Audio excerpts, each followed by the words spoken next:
So this video will go over chapter 6 review and get it started. So chapter 6 is on energy. It's all about energy because energy affects matter and matter possesses energy. And there are two kinds of energy. So for a system that possesses total amount of energy, there is potential energy and kinetic energy. And so let's see if you will be able to tell me from these statements, does it describe potential energy or kinetic energy? And then I'll specify which one is. So an arrow shot from a bow.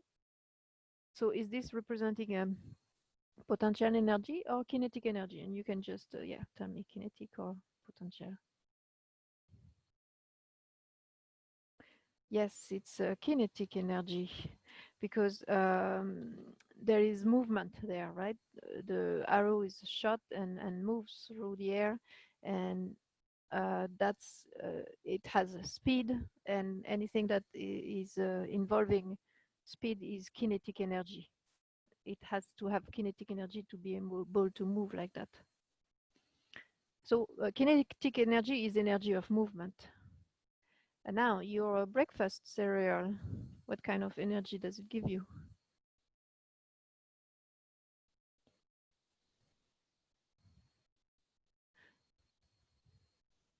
Yeah, it's so the food we eat possesses potential energy. So it's made of molecules, and molecules are atoms attached together, and in those bonds there is a lot of energy, and so it's energy stored in the bonds that you will later on use as you break the bonds. It releases energy, and all of this gives our cells energy to function and be alive. So that's potential energy. So a ski jumper standing at the top of a ski jump, what kind of energy is that? Oops, sorry.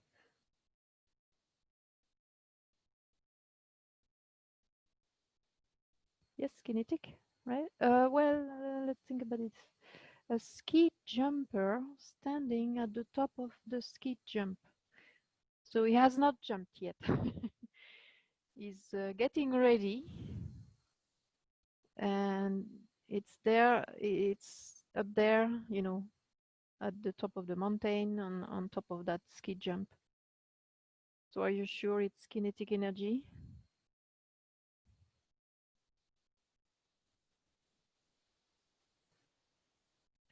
Yeah, it's actually potential, because potential energy is also energy. So it's energy stored in bonds, for example, but it's also, from the chemistry point of view.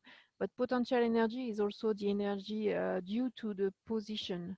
So for example, if you have water retained behind a dam, it gives a lot of potential energy to the water because it's retained, in a higher position and not allowed to, flow downward because the gravity pulls it downward, but it's retained high up, and so that gives a lot of potential energy, for example, to the water that is behind the dam. And here it's the same. The ski jumper is waiting at the top of the ski jump, ready to jump, but it has not moved yet. It's not moving yet. And it has a lot of potential energy because it's higher up, and the gravity is pulling him down. And so as soon as he will jump, then the potential energy will translate it into kinetic energy, right? It transfers from one form to another. So the last one, a bowling ball striking the pins. So it's the bowling ball. Yeah, so this time it's kinetic energy. There is a movement there. It's rolling and speeding. So that's kinetic energy. Yes. So that's how you want to see the difference between the two. kinetic energy is kinetic of movement. Potential energy is energy due to position or stored energy for later use. Okay, so about energy, energy can be transferred from one form of energy to another, right? And it's not just from potential energy to kinetic energy. It's also from, for example, that water retained in the dam has potential energy, but as it will be allowed to flow in the turbines, it will push those turbines and have kinetic energy, and which also is called mechanical energy, and that will turn the turbines, which will turn a magnet inside an electrical wire circuits, and then that will make electrons move inside the copper wire, and this will create electricity. So you see how potential energy became mechanical energy and then electrical energy. So energy gets transferred from one form to another. And it's there is a law of conservation of mass that says that law of conservation of energy that says energy cannot be created or destroyed. It's either transferred or transformed from one form to another, but it's not disappearing or coming out of nothing. Okay, so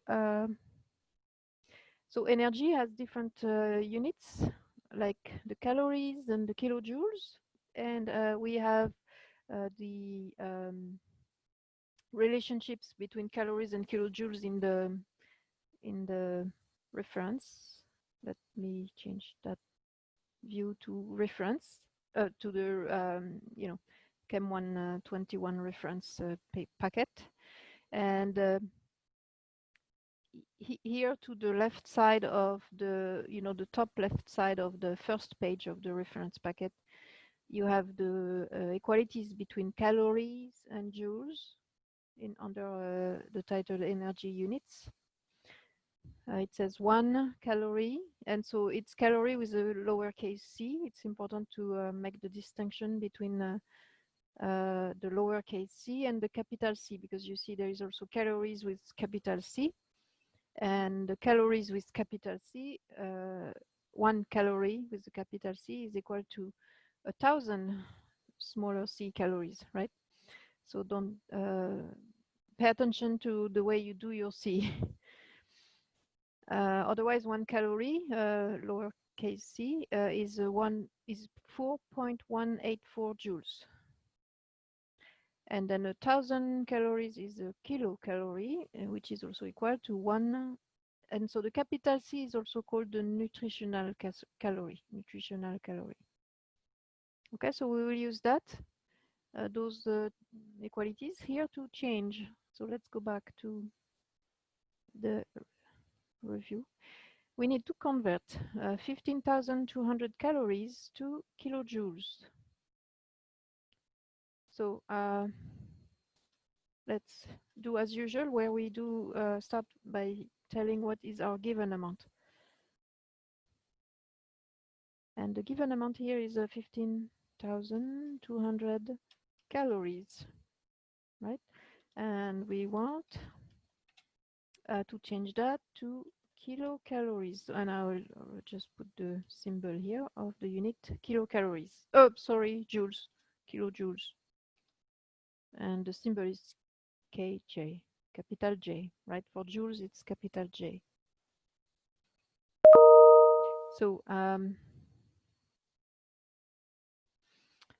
so we need the equivalence between calories and kilojoules, and we know 1 calorie is equal to 4.184 joules, right? Not kilojoules. It was not written there, but you know that 1 kilojoule, by definition, if you change the value of the kilo prefix, it's 1,000 joules, right? So 1 kilojoule is 1,000 joule. So this way we can relate the calories to the joules and then the joules to the kilojoules, right? So the roadmap, if we do the roadmap to visualize this, we'll start with calories, change that to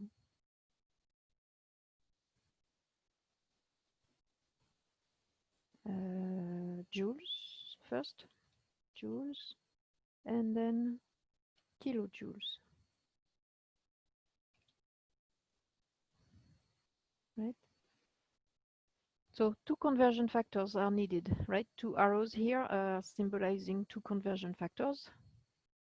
And so if we, now we are ready to do our calculation, right? So you take the given amount, 15,200 calories times, and we will have two conversion factors. So let's prepare this equals. So two conversion factors. The first conversion factor will change the calories into joules according to the roadmap. And we will use the relationship between calorie and joule.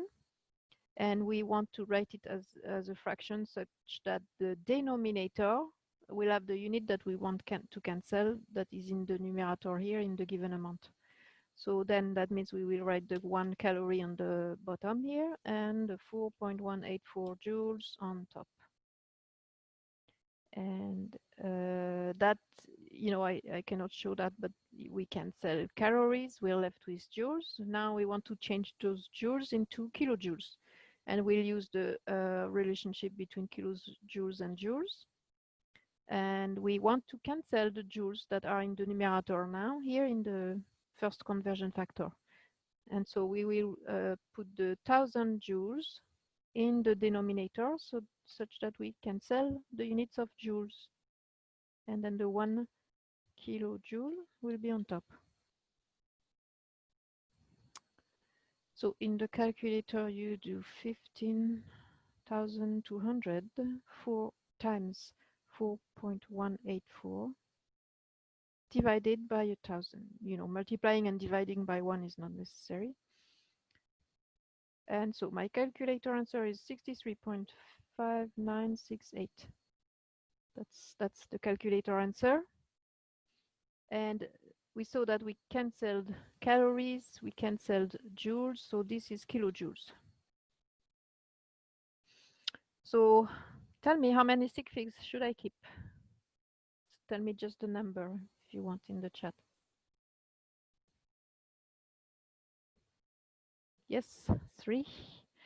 3 because, okay, all those 1 kilojoules equals 1,000 joules. It's by definition in the metric system, all of this is exact. The 1 calorie is exact. The 4.184 has 4 sig figs. And here it has 3 sig figs, right? Those two zeros are not significant, so we'll keep 3. So 6, 3.5. What comes after the 5 is a 9. So you want to round it up to a 6. And then you drop everything after that, and you write your unit of kilojoules. Right? So, yeah, joules are a larger unit, if you will, so you need less of them. Well, especially, no, it's kilojoules, so yeah, never mind.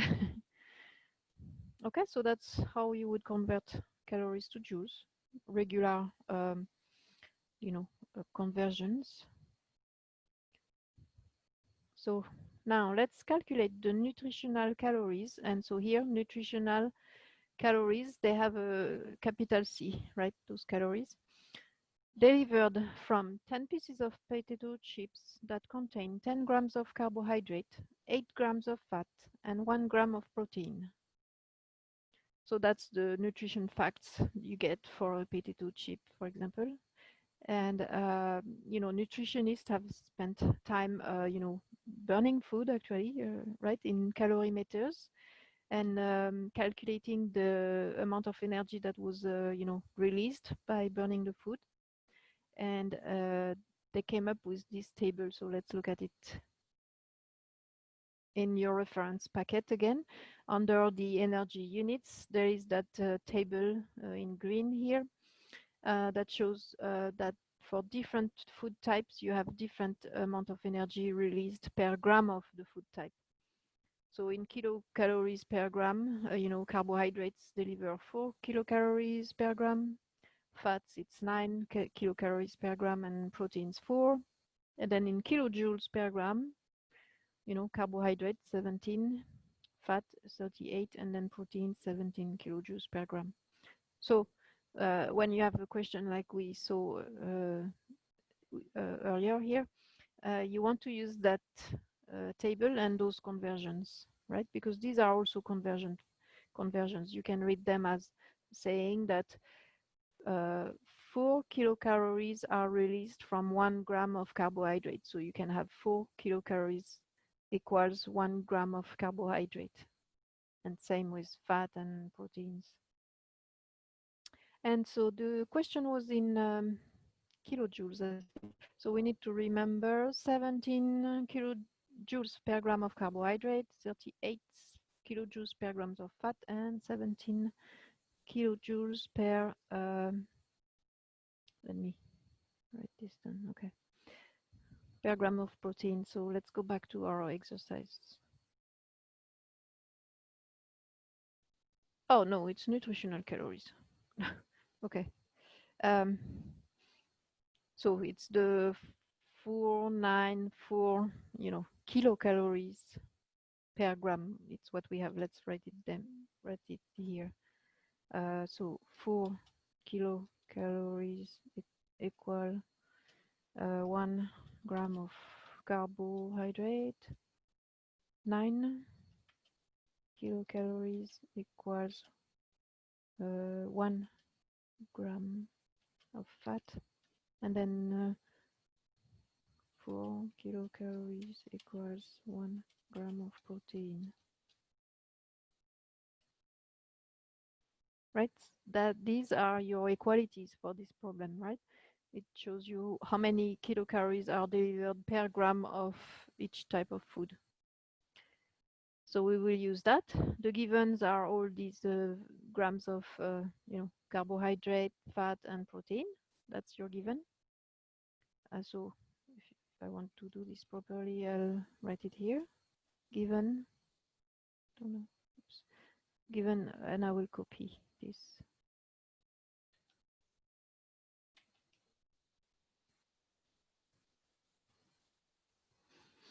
So that's what is given, and we want to find out, the nutritional calories. So calories with a capital C. I don't know if you noticed. Let's look at that reference again. If you look here, the energy units, it says that 1 kilocalorie is equal to 1 capital C calorie, right? So the kilocalories here in that table, the green table here, are similar to calories with the capital C. So when you find the kilocalories, it's the same number for the calories with the capital C, nutritional calories. So there will be no need for a conversion, into that unit. Or, kilocalories are the same. Let's just explain that. Okay. So then you need to calculate for each, right? You need to do the calculation for each. So let's start that. And so we have 10 grams of carbohydrate. And we will multiply by the conversion factor for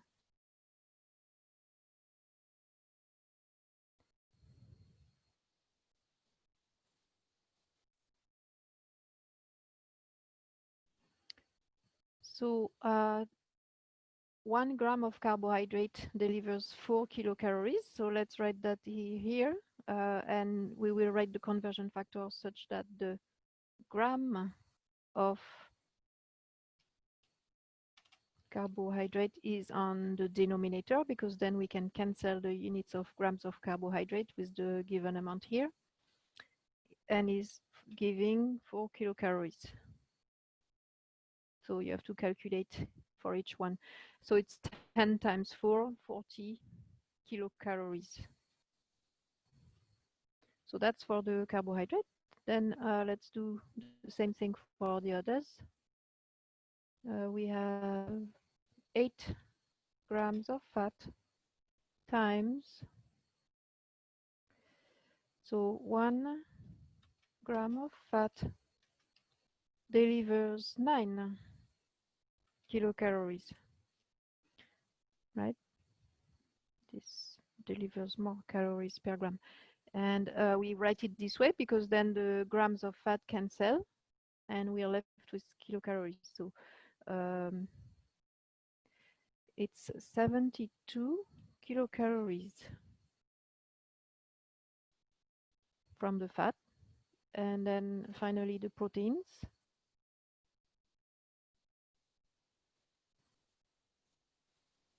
And it's 1 gram of protein. So we don't really even need to do to show a calculation here because 1 gram of protein, we already know it's 4 kilocalories, right? So I guess I can just repeat that. So 1 gram of protein equals 4 kilocalories. And so the next step is to add them, right? Because when you eat the potato chip, you know, the carbohydrates, the fat, and the proteins are not separated. You eat all of it together. So then the calories will be added up. And so you need to add them up from each source. So we have 40 kilocalories plus 72 plus 1, no, not 1, 4.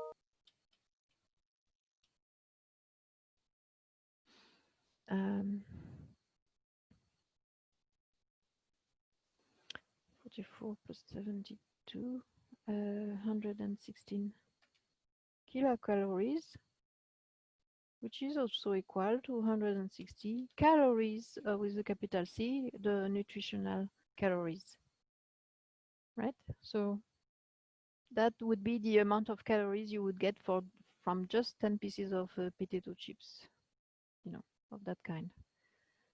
Okay, so that's how you find out so that's how they make the nutritional nutrition facts on, you know, packages of food. If they know the amount of carbohydrates, fat, and protein from the food, then they can calculate the calories that it should deliver. Do you have questions on any of what we already saw?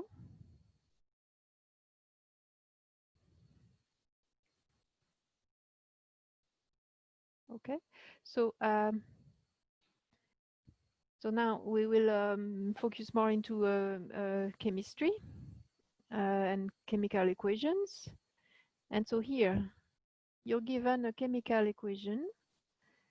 So 2H2. So here, let me remind you that hydrogen, oxygen, nitrogen are elements that are found as diatomic molecules in nature. So which means they are found with 2 atoms bonded together.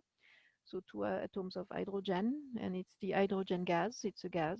Same with the oxygen. It's a gas made of 2 atoms of oxygen bonded together. And when you make them react together, it's producing water. And it's a gas. And here you're given the delta H. So delta H is called the energy of reaction or the enthalpy change. So enthalpy is represented by H, and the delta here represents change. So enthalpy change or heat of reaction. It tells you the energy that is released or absorbed by the reaction when it, you know, moves forward. And so here the value is negative 582 kilojoules. So the question is this reaction exothermic or endothermic? And the key is to look at the sign of the delta H. So do you know if when you have a negative sign, yes, what does it mean? Yes. So when the delta H is negative, it means you have an endothermic reaction. Sorry, exothermic. I'm writing exothermic, but saying endothermic, I meant exothermic reaction. So let's complete this. Is heat absorbed or released when it's an exothermic reaction? So tell me, absorbed or released?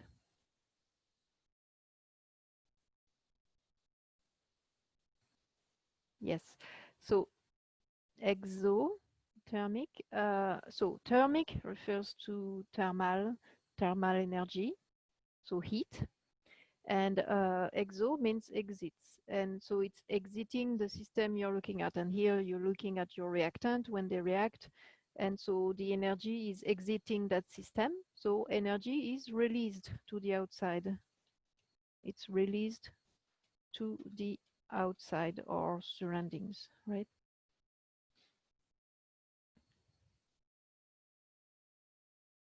So that's what an exothermic reaction means. So now, if you can visualize this, are the reactant or products lower in energy? So think about the energy scale going up, on the y-axis, and then you have your reactant and product not at the same level of energy, and so which one would be lower in energy? Are the reactant lower in energy or the product? Yes, so products are lower in energy because energy is released to the outside. So that means you're giving away energy that is, gone. And so that means your product will have less energy. So products are lower in energy.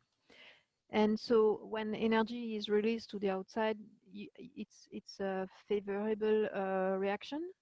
They usually happen more readily than if you have to absorb energy for the reaction to occur.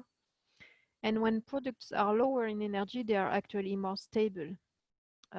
This may not be intuitive, but in chemistry, whenever you have low energy, it's a much more stable substance than when it has a lot of energy. So products here are lower in energy because energy has been released to the outside from the reactant. And so which bonds are stronger, those in the reactant or those in the products? So tell me, are the reactant having stronger bonds or are the products having stronger bonds?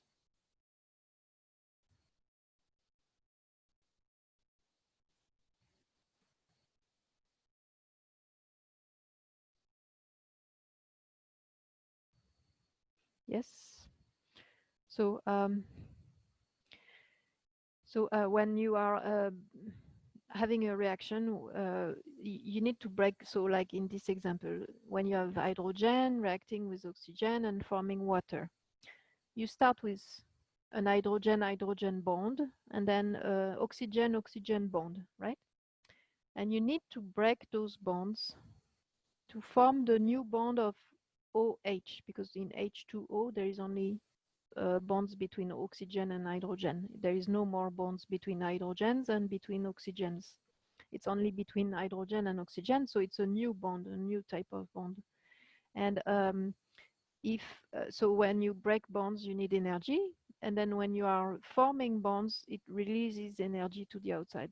And so if the balance between the reactant and the product is such that you are releasing energy to the outside, that means the bonds uh, between oxygen and hydrogen is much stronger than the bonds between the two hydrogens or the two oxygens. So we have stronger bonds, it's more stable, it's lower in energy. So products have stronger bonds. They are more stable. They are lower in energy and more stable.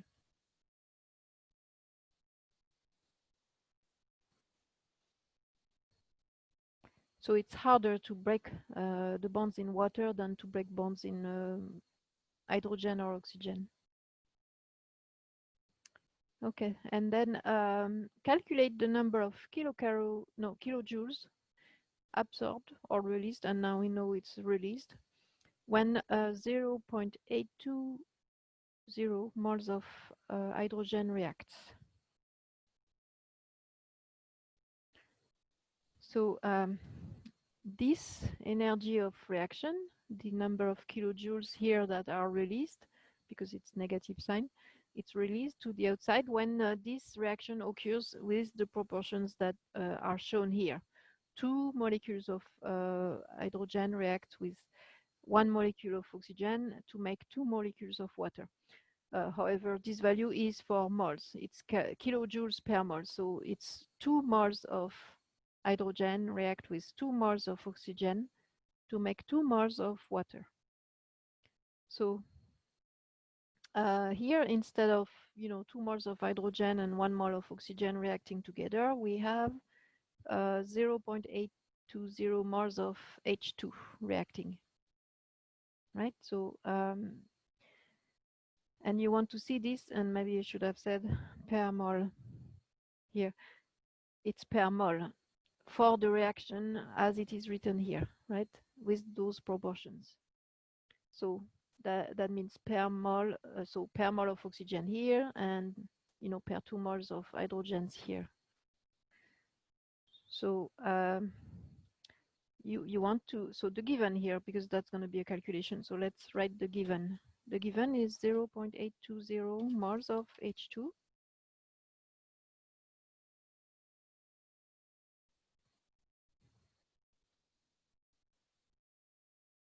The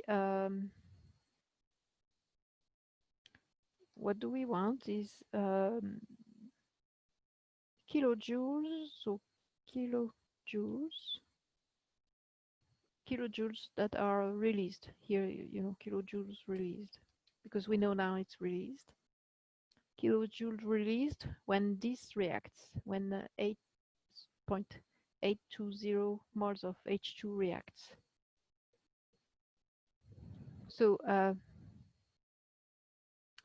the heat of reaction that delta H here tells us, and you can write this as a conversion factor, because here the slash mole per mole tells you that for 1 mole of oxygen, here we have this amount of kilojoules released, and for 2 moles of hydrogen, we will have this amount released. So here we are dealing with hydrogen, so we want to take the coefficient of hydrogen, and it says that 2 moles of hydrogen, H2, will release negative 5.82 kilojoules.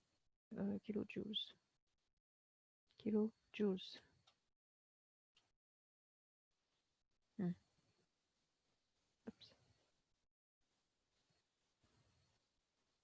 Right, so again, this can be used as an inequality because it's per mole. And here the proportions are such that it's 2 moles of hydrogens that react with 1 mole of oxygen to make 2 moles of water. So 2 moles of hydrogen will release negative 582 kilojoules. So we will use that as a conversion factor now. So we can write our full calculation. And you always start with the given amount. And here it's this amount of moles of H2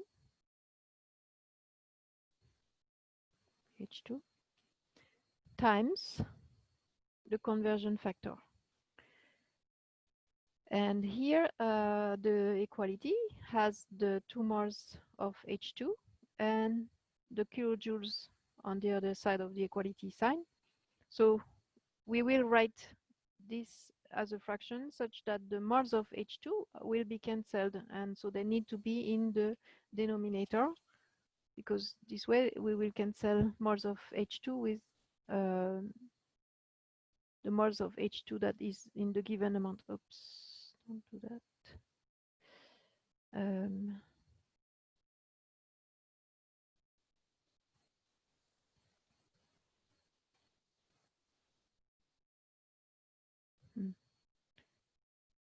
wanted this like this. And then on top, it's the negative 582 kilojoules. Right, so in the calculator, you do 0.820 times negative 582 divided by 2. My calculator answer is negative 238.62, the full answer. Kilojoules, right? We have the units of kilojoules because the moles of H2 cancelled, and we're left with kilojoules. So let's think about sig figs now. So tell me, how many sig figs should I keep here? Tell me the number.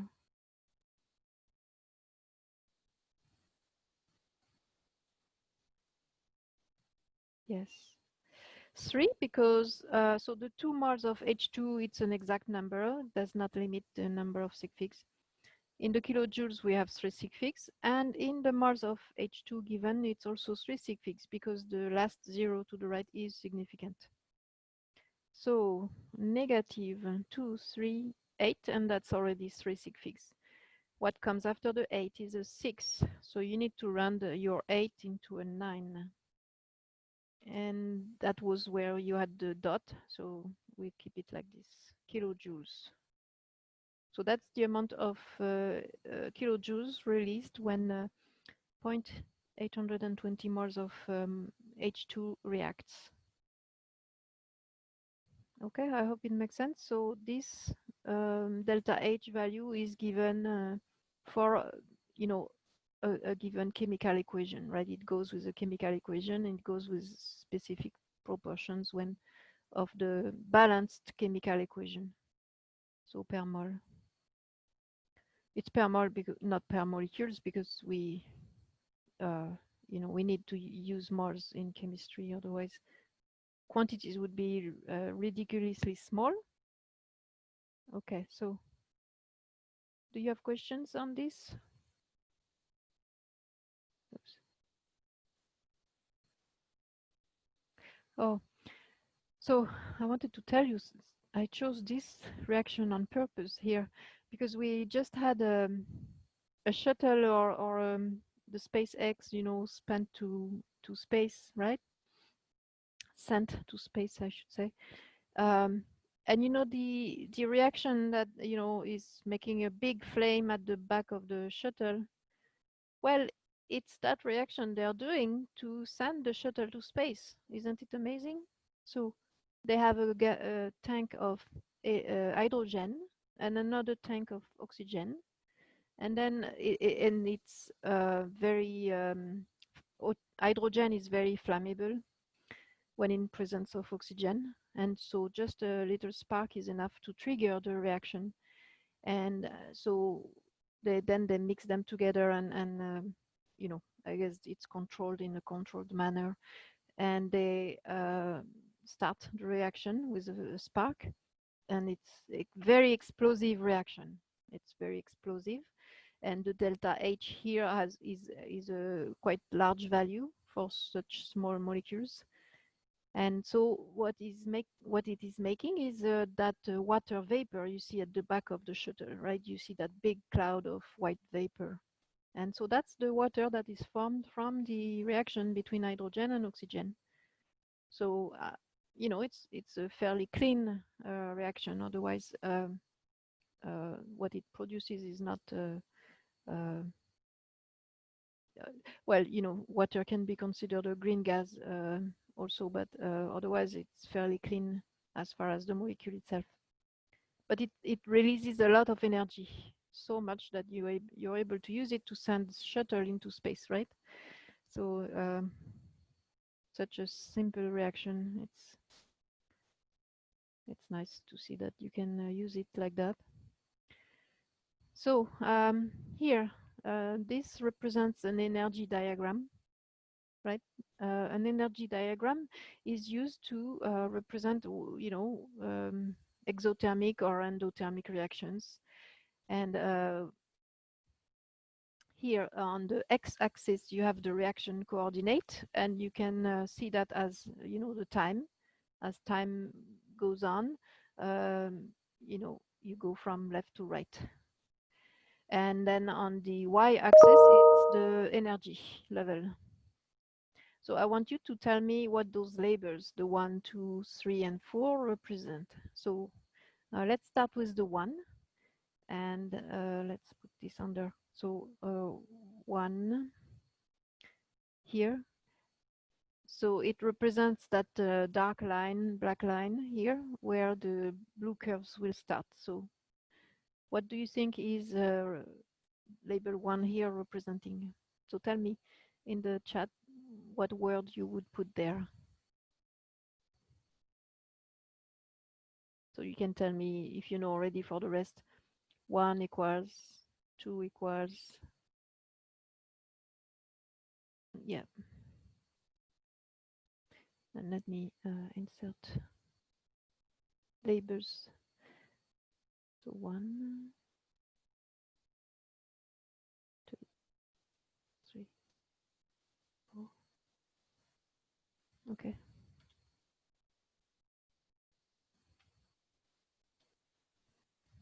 So everybody agree? Ones are reactants?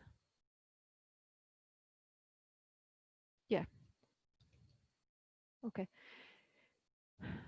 Because if you look at the x-axis, it's like time, and so you always start a reaction with the reactants, and we always write the reactants. Like if you look at the reaction below here, what's on the left side of the arrow are what we call the reactant. Okay, so we will put the reactant on the left. And then what is 2 then? What is the label 2?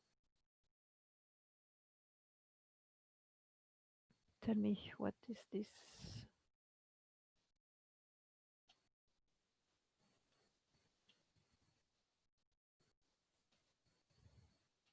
Yes, products, right? If you label 2 here is that line just above the label 2, the line here that is extended with dashed, but it represents the level of the product, their energy level.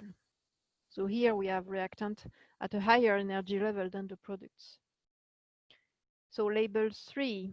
So 3 here represents it's represented with the red double arrow that goes from the level of energy of the reactant to the top of the curve. So the curve goes up, and so the really maximum of the curve to the level of the reactant, that difference of energy. So it's a difference in energy. So do you know how it is called? So it's energy of something.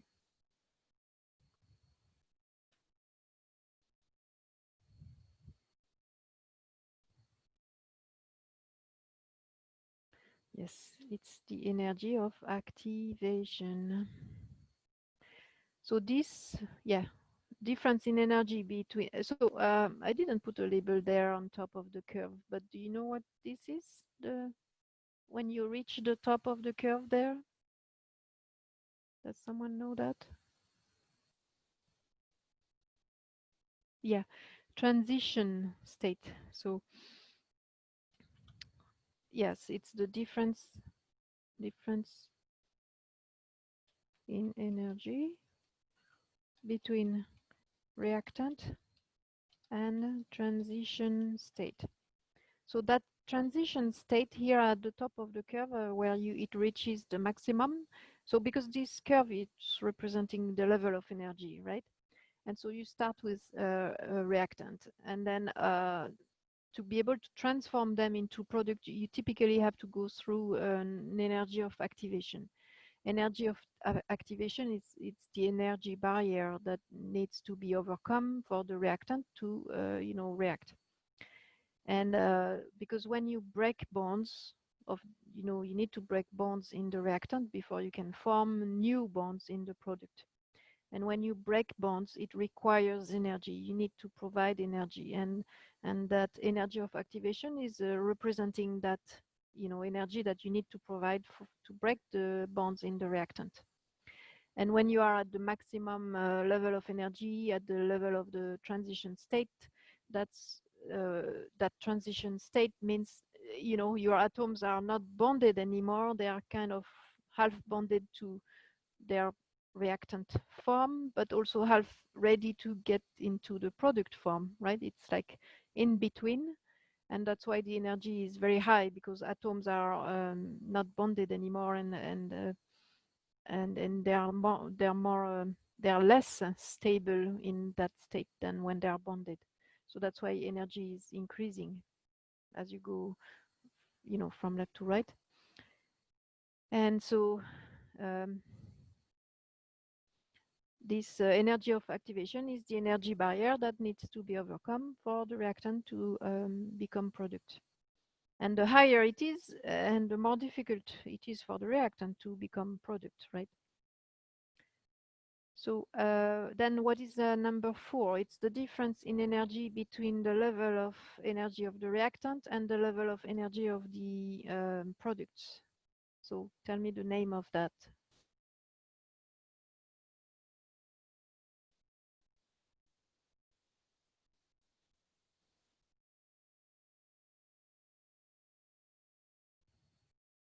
So there's 2 different names.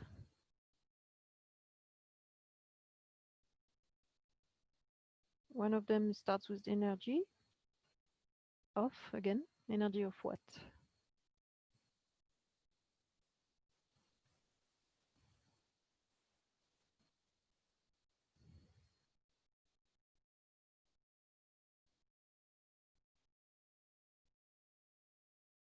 Okay, it's the energy of reaction, or what we call the enthalpy change, right? It's that delta H,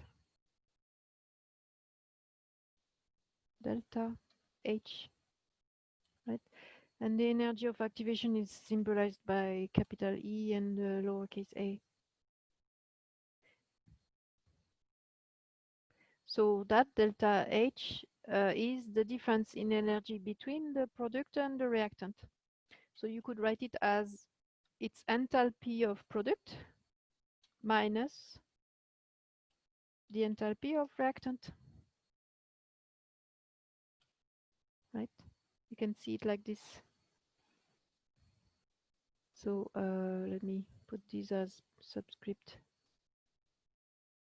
So it's H is enthalpy in chemistry. And so the delta H is the difference in energy, in enthalpy between the product and the reactant. So it can be positive or negative, right? Because if the energy of product is smaller than the energy of reactant, like you have here, then it's going to be a negative delta H. So tell me, is this reaction endothermic or exothermic? Because this represents one or the other. It cannot represent both. It's representing either exothermic or endothermic reaction. So tell me which one it is here. Is it representing exothermic reaction or an endothermic reaction?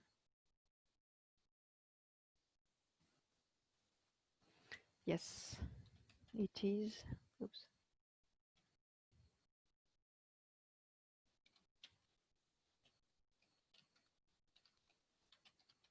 It is an exothermic reaction.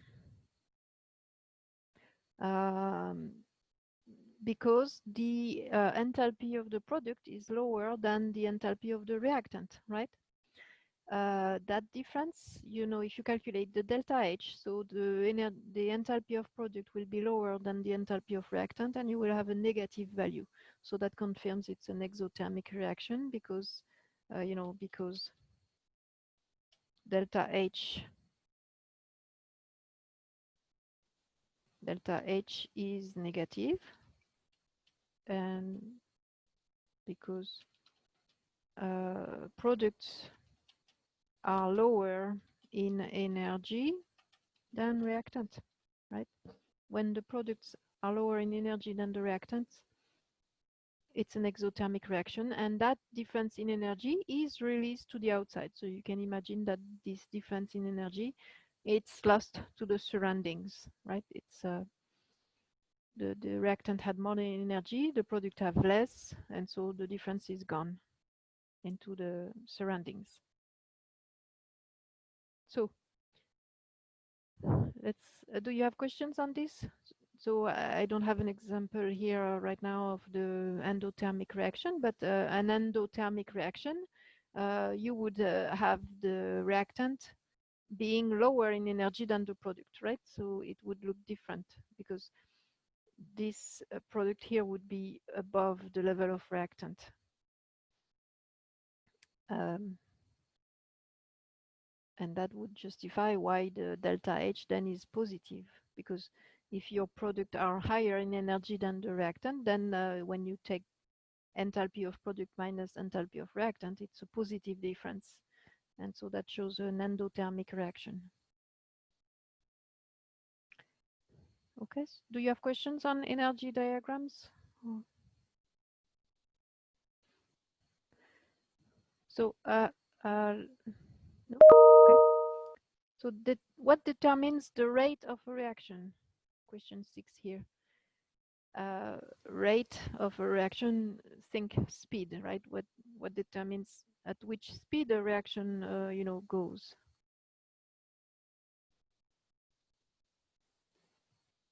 Maybe you are not so sure, and it's a long answer.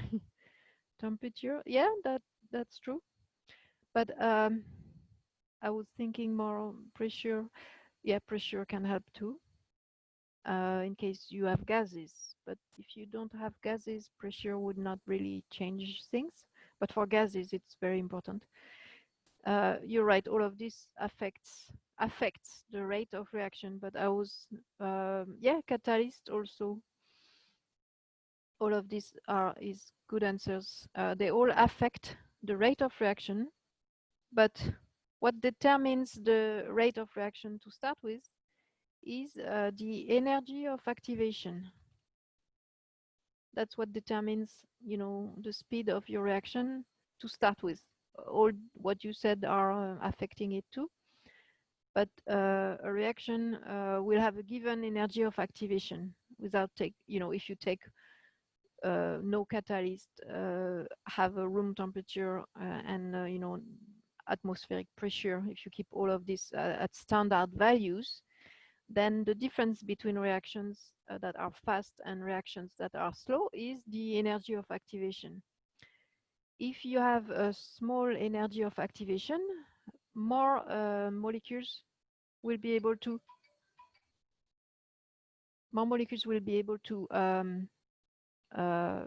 overcome that energy barrier, and excuse me, my phone is bothering me.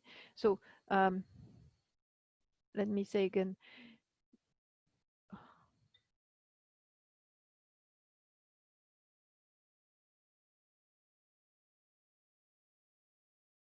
Sorry.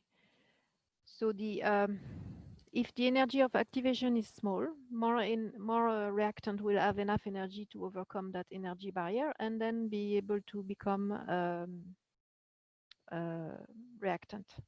If the energy of activation is very large, if it's a big amount, then few reactant will have the energy, and then few will become product, and so that will slow down the speed at which you will make products.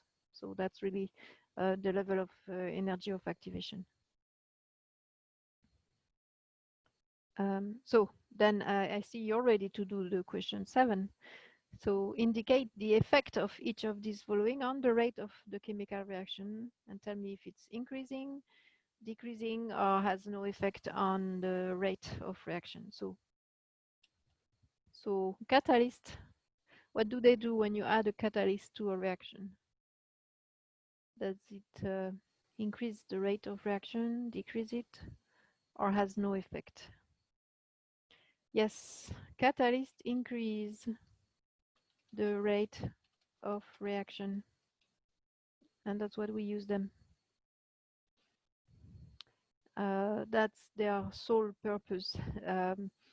They are not part of the reactant or the product. They are not either.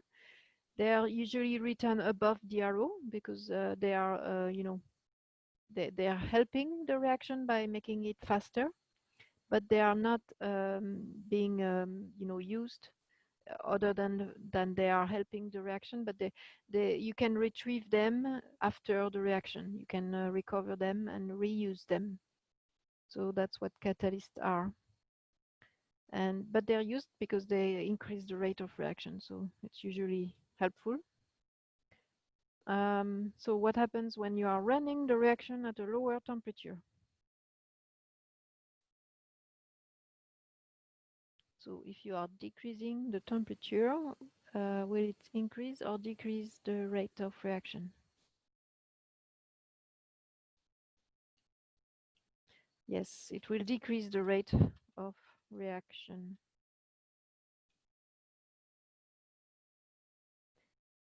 And why? Because temperature is a measure of the thermal energy, right? I think we've speak about that before, but temperature tells you the amount of thermal energy you have. And the higher the temperature, the more thermal energy. And thermal energy is a form of kinetic energy, right? It tells you the kinetic energy of the molecules. And so the higher the temperature, the more kinetic energy the particles have, and the faster they move. So if they are gases, they will fly around at a higher speed. In a solid, that means they will vibrate more strongly than if temperature is low. So when you are lowering the temperature, you are decreasing the amount of kinetic energy, and particles will not move as fast. And this, you need to be reminded of the theory of collision. The theory of collision says that, particles will react, but first they need to collide. And so they need to collide in the proper orientation, and they need to collide with enough energy to overcome the energy of activation. And so if you lower the temperature, you're giving particles less energy, less chance to collide. So all of this, is detrimental to the reaction rate. And so doubling the concentrations of the reactant, will it increase or decrease the rate of reaction? So tell me.